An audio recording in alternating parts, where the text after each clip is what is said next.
deuxième année du noviciat, puisqu'il dure 2 ans, Monseigneur le Roi enverra des novices, on dirait en stage, je ne sais pas, au Scholastica de Mortain, à Paris, et en Suisse, à Montana.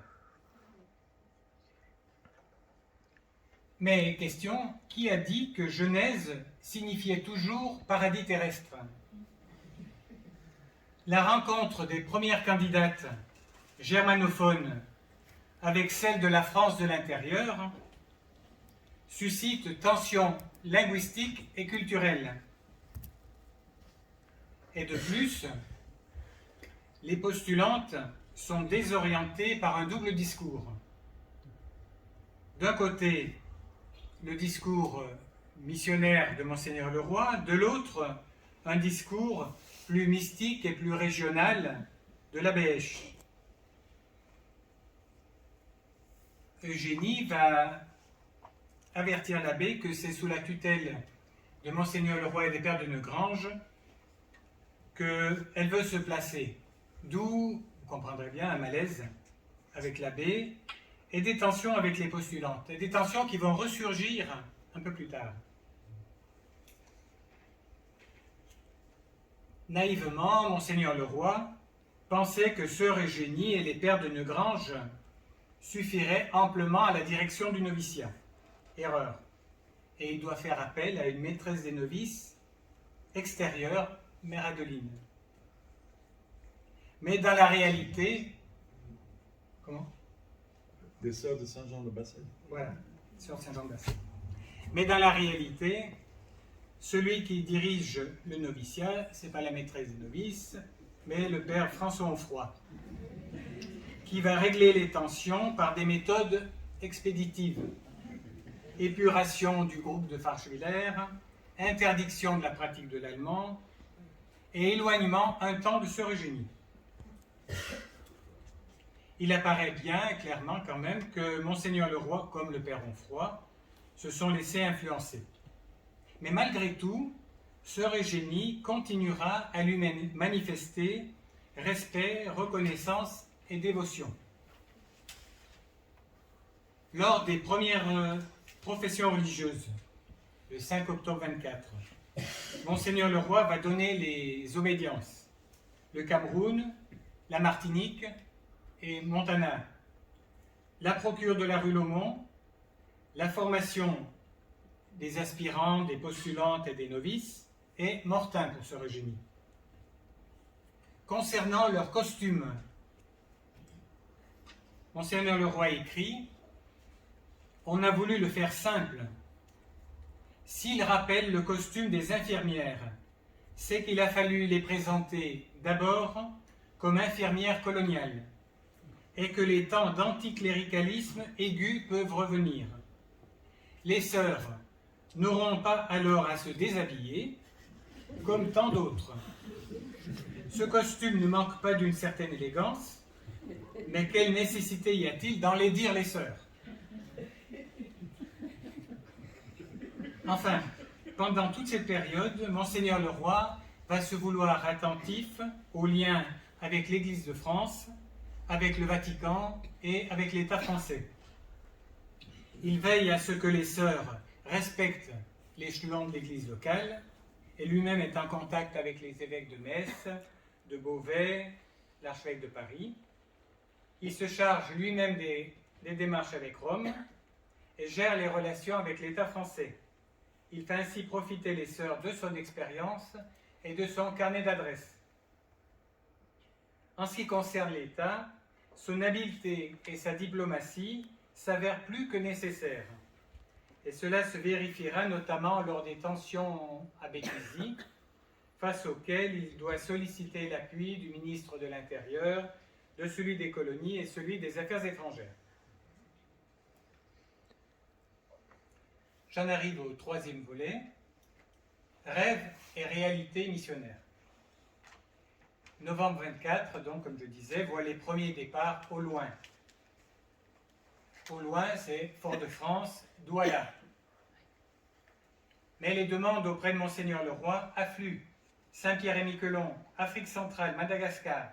Il faut dire que il parle des sœurs à temps et à contre-temps dans toutes ses lettres. Au père Levasseur, à la Guadeloupe, vous me demandez des nouvelles des sœurs missionnaires du Saint-Esprit. Chose curieuse, le pape m'en demande aussi. Au père Pédron, à Berberati, en Oubangui. Des sœurs, on vous en fait. Elles prennent bonne tournure, patience. Mais s'ils vantent leur qualité, ils ne les trouvent cependant pas encore assez aguerris pour affronter les sœurs de Saint-Joseph de Cluny. Mais la mission n'est pas un long fleuve tranquille.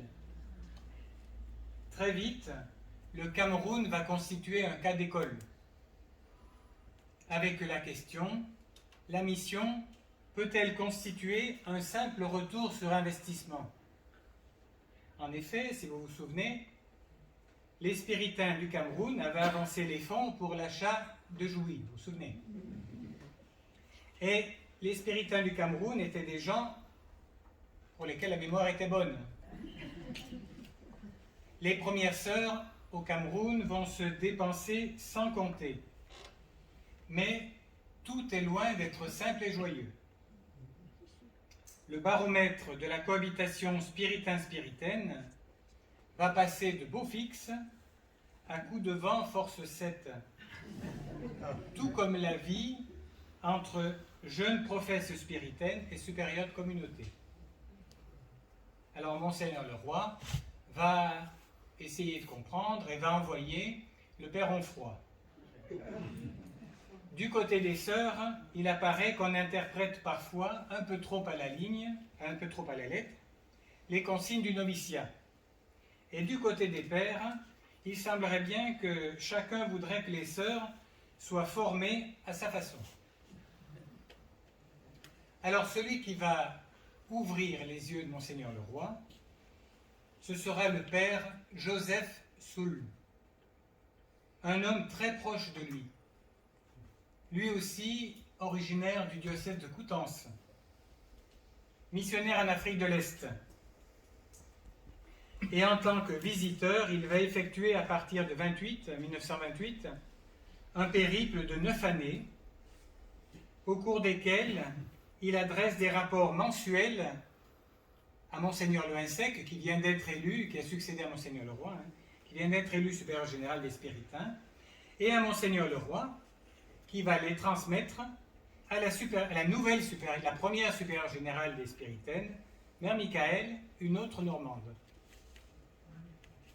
Mais disons-nous bien qu'entre Mère Michael et Monseigneur le Roi, le représentant de l'autorité reste Monseigneur le Roi. Il écrit au père Soul, le visiteur, « Vous êtes surpris que Mère Michael ne vous ait pas écrit, c'est que le père Pascal et moi-même lui avons dit que c'était inutile, puisque je vous écrivais moi-même.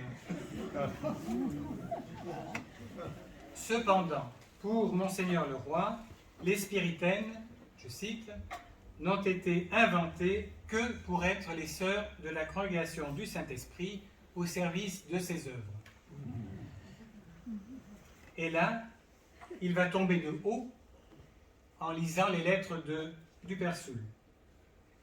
Il lui écrit « Vous m'ouvrez un coin d'horizon que je ne faisais que soupçonner. Certains de nos révérends pères considèrent les sœurs comme leurs humbles servantes. Quelle différence avec la Martinique, Madagascar, Bangui. Et Monseigneur le Roi fait son mea culpa. Dans ma naïveté, je pensais que nos chers pères seraient très reconnaissants à ses sœurs. Et il reconnaîtra que le choix du père Onfroy n'a pas été forcément ce qu'il avait fait de mieux. Et lorsque le père Soul visitera 3 ans plus tard Madagascar, la situation au Cameroun se sera apaisée. Mais Monseigneur le Roi veillera à ce que ne se reproduisent plus les erreurs du passé, insistant sur la formation et les compétences professionnelles des sœurs. Mais s'il est devenu vigilant, Monseigneur le Roi n'en restera pas moins lucide et réaliste, parce qu'il connaît bien ses confrères, ce qui lui fera dire à propos des sœurs de Madagascar: je vais écrire à Monseigneur Fortino, mais j'entends bien d'ici sa réflexion: de quoi ce vieux se mêle-t-il? Je suis encore maître chez moi. En guise de conclusion, mais où est donc Eugénie? Monseigneur le Roi aura toujours parlé plus facilement des spiritaines que de sœur Eugénie. Et pourtant, il la tient en très grande estime. Il écrit à l'abbé Esch: je regrette personnellement que l'état de santé de la chère sœur n'ait pas permis de l'appeler à la direction de l'Institut. Et il y aura des spiritains pour lui emboîter le pas. Le père Pascal, le père Dacruz, ou encore le père Conrad de Negrange, qui lui n'hésitera pas à la comparer dans l'écho à Jeanne d'Arc. Mais d'une manière générale, sœur Eugénie va rester dans l'ombre. Et après 1931, Monseigneur le Roi évoquera plutôt les vaillantes chrétiennes de Bouzonville, l'abbé Esch, Mademoiselle Dufay, les premières brochures dites de propagande qu'il rédige lui-même donnent le Cameroun d'après-guerre comme point de départ. Il y parle de jeunes filles des régions les plus diverses, de quelques Lorraines, groupées à Farchevillers, utilisant l'expression ni fondateur ni fondatrice. Néanmoins, entre Monseigneur le Roi et sœur Eugénie, ce sont 11 années d'histoire commune, avec de part et d'autre reconnaissance, respect et admiration. Et pour sœur Eugénie, on pourrait rajouter aussi crainte révérencieuse à l'égard de Monseigneur le Roi. D'un côté, il aurait été celui qui aura compris l'intuition de sœur Eugénie et puissamment contribué à sa mise en forme ecclésiale et matérielle. Il sera tout à la fois penseur, meneur d'hommes, conseiller et bailleur de fonds. Pour lui, Eugénie est bien la fondatrice. Lors de la demande d'autorisation auprès du ministre de l'Intérieur, il écrit à sœur Eugénie: ma chère sœur, il est bien juste et bien naturel que vous soyez la première à apposer votre signature. D'un côté, donc, il aurait été celui qui aura compris l'intuition de sœur Eugénie, et d'un autre côté, ce sont les sœurs du Saint-Esprit qu'il va mettre en avant, manifestant à leur propos une grande fierté. Mais il faut bien dire que son regard a évolué dans le temps, dès lors qu'il passe la main comme supérieur général. Au départ, il faisait preuve d'une efficacité d'ordre pratique, liée à l'action. C'était la fin de la guerre, des nouveaux territoires de mission, un besoin d'organisation avec un personnel plus important, hommes et femmes, une efficacité, si vous voulez, qu'on pourrait qualifier en termes de stratégie missionnaire. Par la suite, on constate un déplacement. Il fera preuve d'une efficacité d'un tout autre ordre, plus attentive, plus humaine, un peu plus famille spiritaine, plus soucieuse des personnes. Les deux ne s'opposent pas. Monseigneur le Roi aurait été plus sensible à la première durant son généralat, à la seconde durant sa retraite.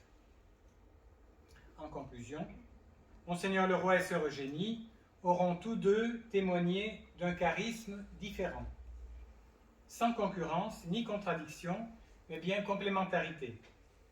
À sœur Eugénie, l'intuition, l'initiative; à Monseigneur le Roi, l'existence canonique, légale, matérielle et la connaissance du terrain.